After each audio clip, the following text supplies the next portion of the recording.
everyone, we are so excited. We just finished our first masterpiece in Merlot, and I think everybody's paintings looked so beautiful. One thing that we get to do is keep our brushes that they provided us with, and so we definitely don't want to keep them in water like this. And one thing I learned from my art teacher is that a brush can last you forever. You should not ever have to replace your brushes if you take care of them. So these brushes were set down in this water. I'm going to take them and I'm going to put them in a bowl with a little bit of soapy water, just a little bit of dish soap. And you can see the junk coming off of here, all the paint coming off. And I'm going to go ahead and put these down in here, and I'm going to show you really the best way to clean them so that you can keep your brushes forever. So I'm going to dump this water out of here. I'm going to put these in here, and I'm just going to take a couple here. I've got a big one like this. It's a chip brush, and I'm going to move forward a little bit so Shannon can see this, and then Lisa's going to help me. One thing you want to do with your brushes, you want to kind of pick down here in between, closer to where the actual bristles and the brush connect, because that gets a lot of paint back down here. It's easier to get paint out of this top part than it is back down here. So I kind of like to make sure that that looks good.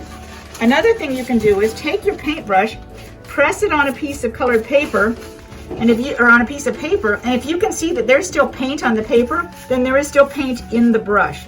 So I'm not smashing it down and messing up my bristles. I'm always trying to keep my bristles going in the direction they should be going, because smashing it is what will wreck your brush.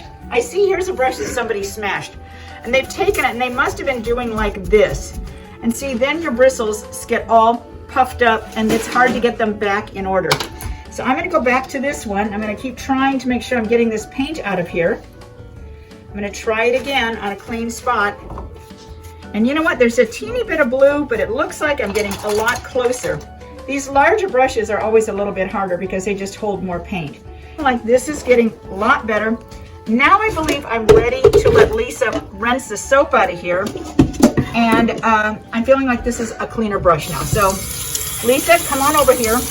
You're going to just go ahead and work on getting that out. And I'm going to take a few more.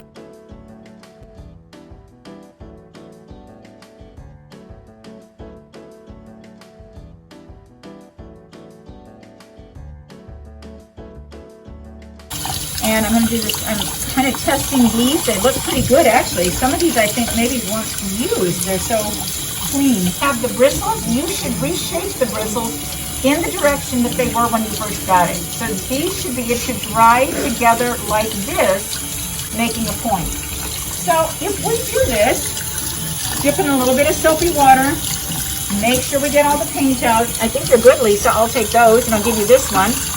And do a good, I'm sorry, I keep getting soap on it from my own hands.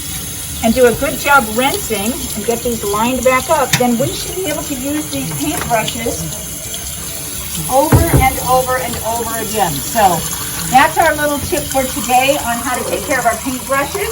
Because I think a lot of people here, oh yeah, see how nice and clean that brush is now? There's definitely no paint down in those bristles. I'm gonna pull it up to a point like that. I'm just gonna let it dry. And Lisa, you and I are gonna finish the rest of these off. But, so these bristles now, these brushes should last us for a long time now, so that we can continue to be painting and working on projects. Did you enjoy making your acrylic painting today? Yes. Yeah, she did a really nice job too. So those are going to be shared. Shannon will probably post them on our weekend wrap-up thing, or our week wrap-up thing. All right, thanks you guys. All right, we'll see you next time.